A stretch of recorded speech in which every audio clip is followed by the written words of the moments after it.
राधे राधे। श्री हरिवंश। हमने पिछले वीडियो में आपने देखा होगा दीक्षा के संबंध में थोड़ी सी बातचीत की थी और उसमें हमने कोशिश की थी ये बताने की जितना मुझे पता है कि दीक्षा हमको कब, क्यों, कैसे और किससे लेनी चाहिए। तो उसी वीडियो के अंत में मैंने बताया था कि अगर परम पूज्य प्रातः स्मरणीय श्री प्रेमानंद जी महाराज से, सद्गुरुदेव भगवान से आपको अगर दीक्षा लेनी है तो इस विषय में जो थोड़ी सी जानकारी मेरे पास है अपने अनुभव के आधार पर कि मैंने कैसे दीक्षा ली और क्या क्या उसकी प्रक्रिया होती है, तो उस विषय में मैंने कहा था कि अगले वीडियो में, यानी अभी जो वर्तमान में जो वीडियो है इसमें मैं आपको बताने जा रहा हूँ। तो सबसे पहले तो हमको राधा केली कुंज, आप सभी जानते ही हैं, राधा केली कुंज जो महाराज श्री का आश्रम है परिक्रमा मार्ग में वृंदावन में, वहाँ पहुँचना होता है। और पहुँचने से पहले पहले आपको देखना होगा कि आप अगर विवाहित हैं, यानी आप यदि सखी हैं, यानी कि स्त्री शरीर है आपका, तो पति के साथ, और अगर आप का पुरुष शरीर है तो पत्नी के साथ। ऐसा नियम है वहाँ पर कि पति पत्नी को एक साथ ही वहाँ पर दीक्षा लेनी होती है। और अगर विवाहित नहीं है तो आपको अपने माता पिता की आज्ञा से ही वहाँ पर दीक्षा मिल सकती है, उसके बिना नहीं मिल सकती। कोई विशेष परिस्थिति हो वहाँ पर जाके बातचीत की जाए तो कह नहीं सकते हैं। हालांकि नियम तो यही है कि अगर पति पत्नी है, विवाहित है, तो दोनों को एक साथ लेना होगा, और विवाहित नहीं है तो माता पिता की आज्ञा के बिना वहाँ पर दीक्षा नहीं मिलती। मुझे भी माता पिता को अपने साथ ले जाना पड़ा था, और वहाँ पे एक डिक्लेरेशन फॉर्म होता है जिसका प्रिंट आउट वो खुद ही देते हैं। एक आधार कार्ड लेकर जाना होता है। ये तो तब होता है जब दीक्षा के लिए हाँ हो जाती है, मिल जाती है। फिर भी पहले से उनकी तैयारी कर लेना बेहतर होता है। तो उनकी आज्ञा से, माता पिता की आज्ञा से वो वहाँ जाते हैं, उनके साइन लिए जाते हैं, उनसे बातचीत भी की जाती है। जैसे कि मुझे परम पूज्य श्री नवल नागरी बाबा, जो कि एकांतिक वार्तालाप में प्रश्न करते हैं, उनके साथ मेरा एक इंटरव्यू जैसा हुआ था, फाइनल इंटरव्यू। उन्होंने थोड़ी सी बातचीत की थी मेरे माता पिता से भी, और उनसे पूछा था कि आपको कोई आपत्ति तो नहीं है। उसके बाद ही फिर मुझे जो है परमिशन मिली थी महाराज श्री से दीक्षा लेने के लिए।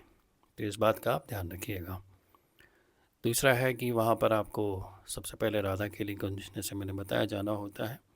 वहाँ जाना पड़ेगा आधार कार्ड वगैरह लेके। शुरू में ही सबसे पहली बार जब आप जाएंगे तो वहाँ एक रजिस्टर होता है, वहाँ पे अलग अलग काउंटर होते हैं कि दीक्षा के लिए कहाँ बात करनी पड़ती है, वो वहाँ जाके पता चल जाता है।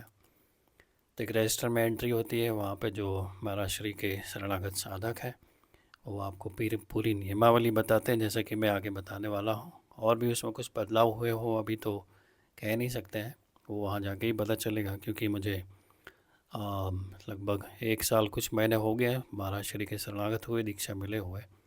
तो कुछ थोड़े बहुत नियमों में कुछ बदलाव आया हुआ तो कह नहीं सकते हैं, तो वहाँ जाके वो पता चल सकता है। तो वहाँ तो जाना ही होगा, और एक वो बातचीत करके नियमावली बता के एक टोकन देते हैं। उस टोकन में अपना नाम लिखते हैं, मतलब आपका नाम लिखते हैं, और उसमें डेट लिख देते हैं कि किस डेट में आप पहली बार शरणागति की बातचीत करने के लिए, दीक्षा की बातचीत करने के लिए आए। और नियमावली बता देते हैं। नियमावली का हमको परिभाषा पालन करना पड़ता है, और हर 2 महीने में, 2-3 महीने में वहाँ पर हमको फिर से जाना होता है महाराज श्री के दर्शन करने के लिए और वृंदावन की परिक्रमा करने के लिए। और फिर वहाँ राधे केली कुंज में, जहाँ शरणागति की हमने बात की थी दीक्षा की, वहाँ बात करने के लिए। तो वो आपसे बातचीत करके जानने की कोशिश करते हैं कि जो नियमावली दी गई है उसका पालन आप कर रहे हैं कि नहीं कर रहे हैं। तो बातचीत से उनको समझ में आ जाता है। तो इस तरह से हर 2 महीने में वहाँ पर हमको जाना होता है। और जब उनको लगता है कि हाँ, आप नियमित रूप से सत्संग महाराज श्री का सुन रहे हैं, एकांतिक वार्तालाप सुन रहे हैं, और जो नियमावली दी गई है उसका पालन कर रहे हैं, श्री जी की जो अष्टयाम सेवा है उसमें से 3 अष्टयाम सेवा कम से कम हमको करनी होती है। 8 पैर तो वो मुश्किल होता है, जो कामकाजी लोग होते हैं और गृहस्थ लोग होते हैं, तो 3 कम से करनी होती है। एक तो मंगला आरती आप कर सकते हैं, श्रृंगार आरती आप कर सकते हैं। दोपहर में जो आप भोजन प्रसादी पाते हैं तो उसको भोग लगा के राजभोग आरती और शाम को संध्या आरती, ऐसे 3 कम से कम अष्टयाम सेवा करनी होती है। ज़्यादा कर सकते हैं तो और अच्छा है। तो वो ये नियम बताते हैं। और एक हम श्री जी की, जैसे मैंने यहाँ पर चित्र विराजमान किया है, और हमको अपने गुरुदेव भगवान के साथ, और इसमें राधा वल्लभ लाल जी हैं और हरिवंश महाप्रभु जो राधा वल्लभ संप्रदाय के प्रवर्तक आचार्य हैं, उनका चित्र एक साथ तीनों का ऐसा विराजमान करना होता है। बड़े स्वरूप में भी यहाँ पर मैंने विराजमान किए हैं, और छोटे स्वरूप में जब मैं कहीं ट्रैवल करता हूँ, वृंदावन जाता हूँ, कहीं भी जाता हूँ, तो साथ लेकर इनको जाता हूँ और उनकी सेवा पूजा जो है वो करता हूँ। अध्ययन के समय भी या ना पाठ आदि करते हैं तो भी उनको सामने विराजमान कर लेता हूँ, तो वो हमको खरीदनी होती है और ऐसे विराजमान करना होता है। लहसुन प्याज का, जैसे कि आप सुनते ही होंगे महाराज श्री के सत्संग में, लहसुन प्याज वगैरह हमको छोड़ना होता है, तो वो आपको छोड़नी होगी। और ग्रंथों के संबंध में मैं आपको बताऊँ, 3-4 ग्रंथ हैं जिनका हमको वो आपको बताएंगे भी, और मैं भी आपको एडवांस में इसलिए बता देता हूँ कि उन नियमों का पालन आप यदि अभी से करने लगे तो बहुत बेहतर है। पाठ का तो एक सबसे पहली जो पुस्तिका होती है, पतली सी पुस्तिका होती है, उसका नाम है रसोपासना में नित्य पाठ उपयोगी पदव्यम स्रोत ही है। तो इसका पूरा, और पतली सी है और ज़्यादा से ज़्यादा आधा घंटा इसको पूरा पाठ करने में लगता है। तो इसका नित्य पाठ करना पड़ता है, जैसे इसमें लिखा भी है नित्य पाठ होगी उपयोगी, तो ये रोज़ पढ़ना पड़ता है। दूसरा एक सबसे महत्वपूर्ण, वैसे सारे महत्वपूर्ण है, श्री हित चतुरासी जी, ये मेरे पास ये सारे ग्रंथ जो हैं हमको राधा केली किन से मिल जाते हैं। वहाँ बाहरी दुकानें लगी होती हैं, हालांकि वो दुकानें जो हैं वो महाराज श्री का जो राधा केली कुंज आश्रम है उनकी नहीं है, लोग व्यक्तिगत तौर पे अपनी अपनी दुकान वहाँ पर लगाए हुए हैं, तो वो सारे ग्रंथ वहाँ से मिल जाते हैं। तो हित चौरासी जी के वहाँ पर बताते हैं कि 12 पद प्रतिदिन आपको पढ़ने होते हैं। 84 कुल पद है इसमें, हरिवंश महाप्रभु द्वारा रचित है। और 12 आज पढ़े, अगले 12 कल, अगले 12 उसके नेक्स्ट डे, ऐसे 7 दिन कम से कम मिनिमम वो कहते हैं कि आपको देना ही है इन 12 पदों को पढ़ने के लिए एक दिन में। तो 12 सत्ते 84, ऐसे 7 दिन में वो हमारे पूरे 84 पद हो जाते हैं। और इनको महाराज जी कहते भी हैं, एकांतिक वार्तालाप में अभी भी बताते हैं वो, कि इसका हमको बिना, वैसे तो जो आश्रम से मिली, जो आश्रम के सामने जो दुकानें होती है वहाँ से जो हम ग्रंथ खरीदते हैं, तो हित चौरासी जी का अर्थ तो उसमें नहीं लिखा होता है। तो बाहर से हमको ऐसी कोशिश भी नहीं करनी है, क्योंकि अन्य पुस्तकालय में, ग्रंथालयों में ऐसे ग्रंथ मिल जाते हैं जहाँ पर हित चतुरासी जी का अर्थ भी उन पदों का लिखा रहता है, तो वो हमको नहीं पढ़ना है। क्यों नहीं पढ़ना है? इसका हमको दिमाग नहीं लगाना है, आज्ञा है तो उसका पालन करना है। तो ये दूसरा हो गया, 12 पद हमको प्रतिदिन 84 जी के पढ़ने हैं। तीसरा आता है हमको सेवक वाणी, ये है सेवक जी महाराज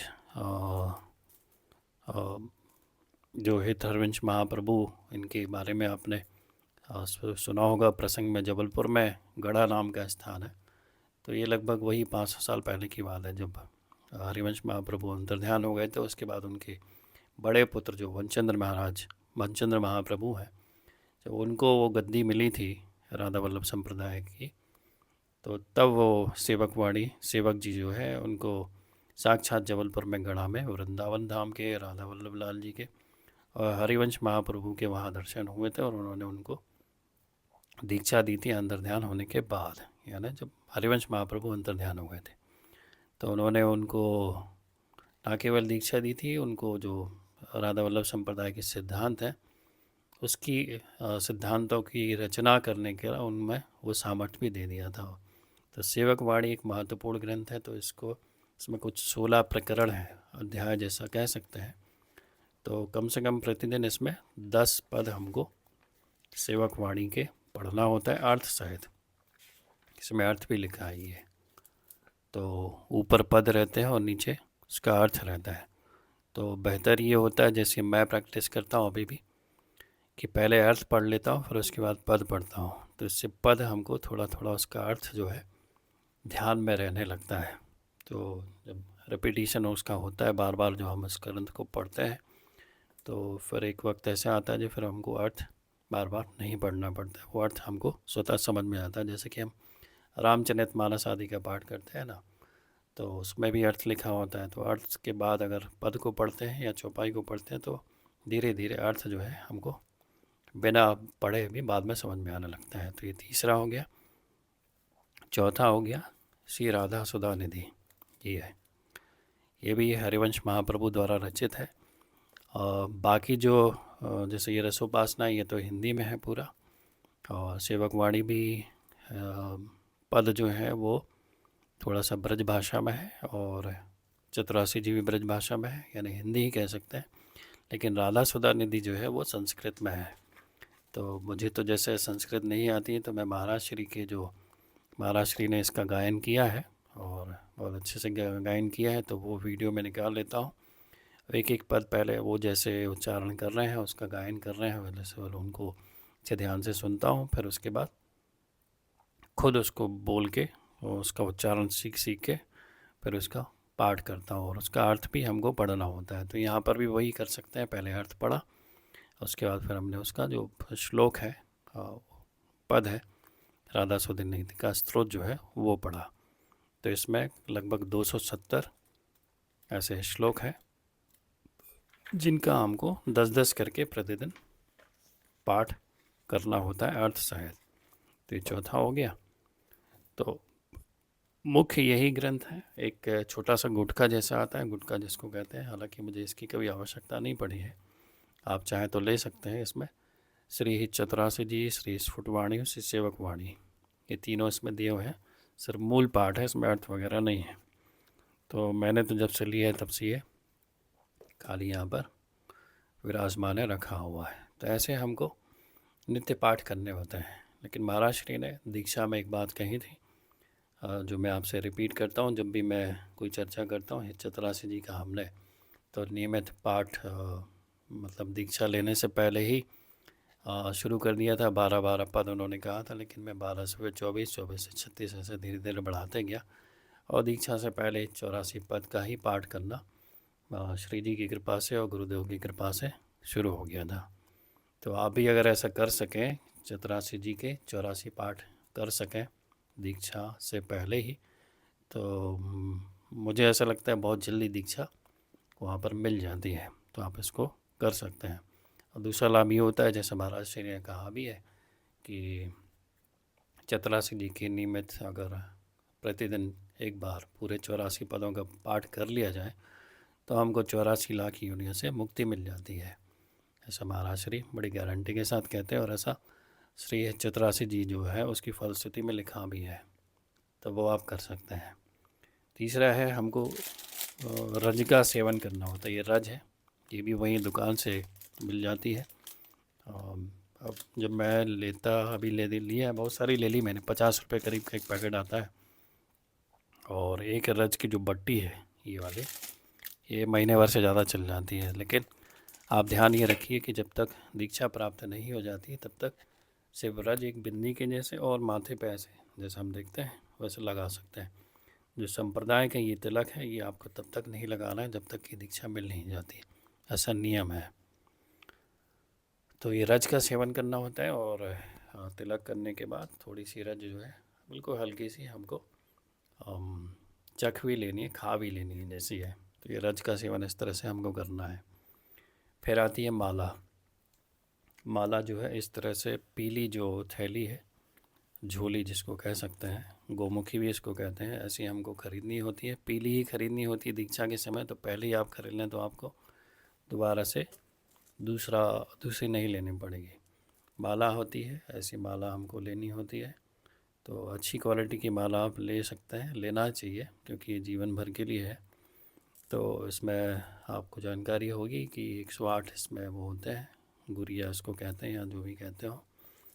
तो ऐसी 108 बार जब हम जप करते हैं तो एक माला होती है। तो राधा वल्लभ श्री हरिवंश, महाराज श्री वहाँ पर जो साधक है वो बताएंगे कि मंत्र से पहले जब आपको नियम दिया जाता है तो राधा वल्लभ श्री हरिवंश, वो काउंटर से भी किया जा सकता है और माला से भी किया जा सकता है। लेकिन बेहतर ये होता है कि हम आसन पर आसन लगाकर श्री जी के सामने और राधा वल्लभ लाल जी के सामने, गुरुदेव भगवान के सामने एक आसन से अगर बैठकर माला करते हैं 11 माला, तो सबसे उपयुक्त होता है, उत्तम होता है।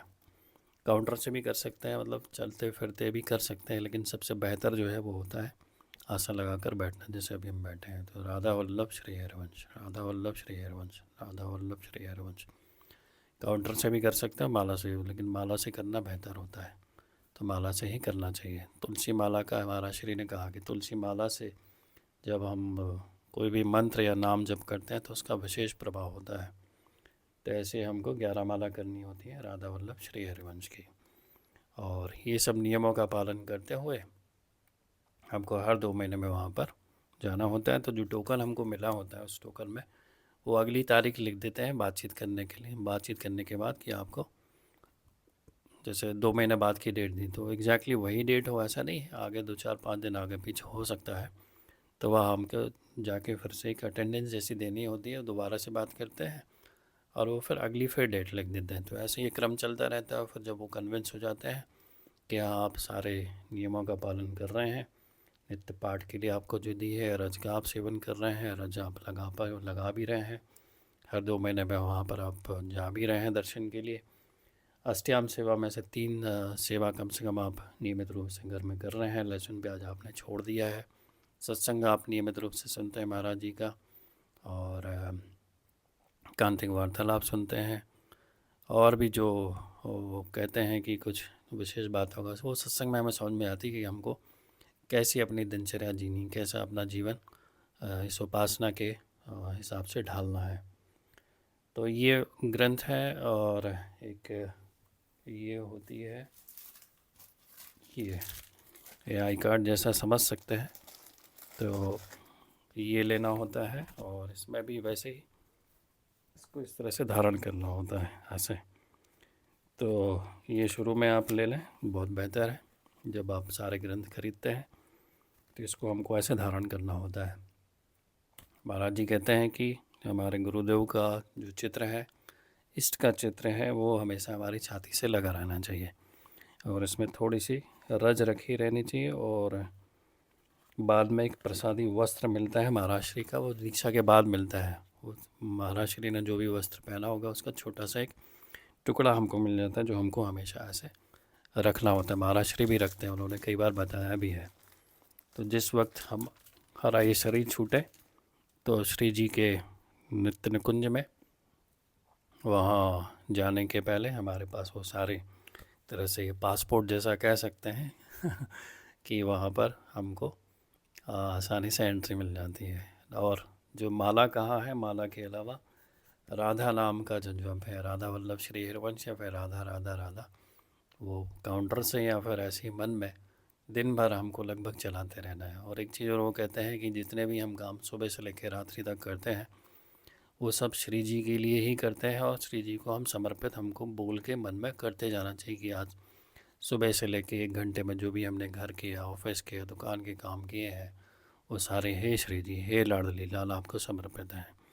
तो पूरा जीवन ही हमको धीरे धीरे ऐसे वो बोलने के लिए इसलिए कहते हैं क्योंकि अभी हमारा वो भाव बना नहीं है कि हम जो भी काम कर रहे हैं वो भगवान का ही, भगवान के लिए ही, उनकी प्रसन्नता के लिए ही कर रहे हैं। क्योंकि सारा कुछ जगत में जो भी है, जड़ है, चेतन है, वो भगवान ही है। तो जितने काम है भगवान के ही हैं। वो विभिन्न लोगों के माध्यम से इस संसार को चलाने के लिए अलग अलग व्यवस्था बना दी है, अलग अलग जिम्मेदारियाँ सौंप दी हैं।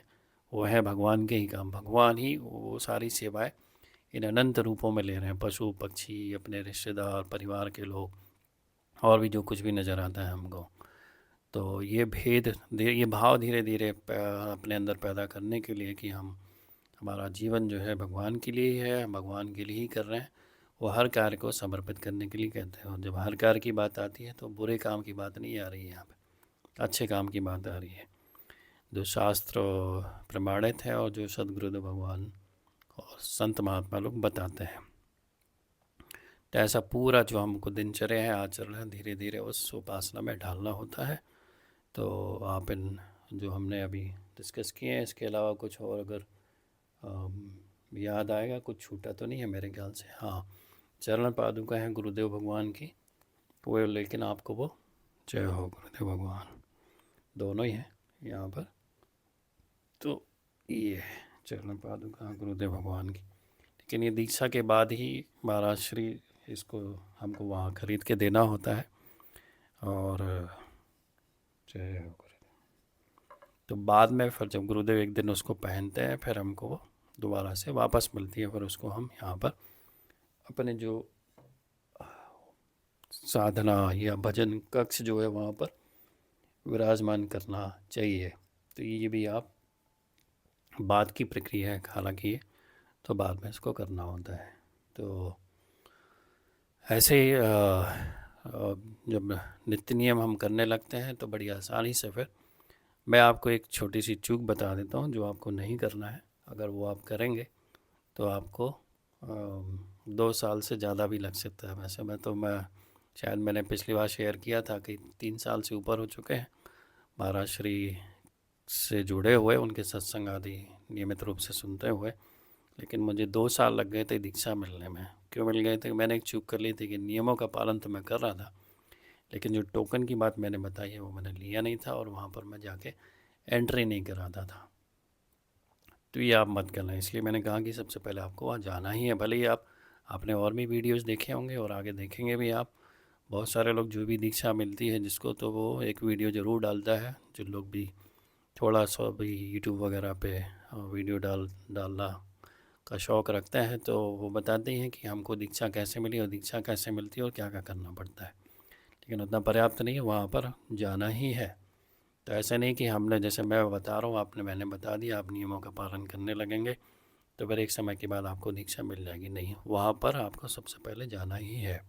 भले ये जो नियम है इनका रिपीटिशन वो करेंगे, वो बताएंगे आपको, बट वहाँ जाना, वो टोकन बहुत आवश्यक है और वहाँ पर वो रजिस्टर में एंट्री बहुत आवश्यक है।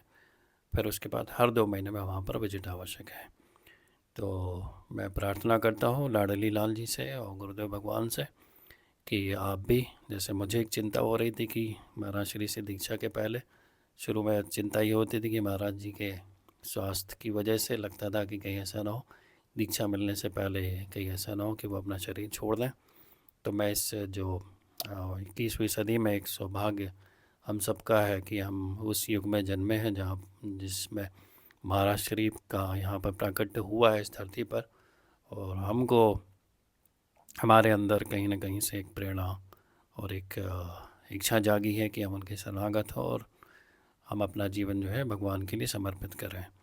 तो वो चिंता होती थी। बाद में फिर मुझे उल्टी चिंता होने लगी कहीं ऐसा ना हो कि मेरे ही प्राण पहले छूट जाएं, क्योंकि महाराज श्री पर तो राधा रानी की, लाडली जी की सीधी सीधी कृपा है और इतने अस्वस्थ होने के, शरीर अस्वस्थ होने के बावजूद भी वो 20 साल से ऊपर हो गए और उनकी जो इतनी कठिन दिनचर्या है उसका पालन वो नियमित रूप से कर रहे हैं।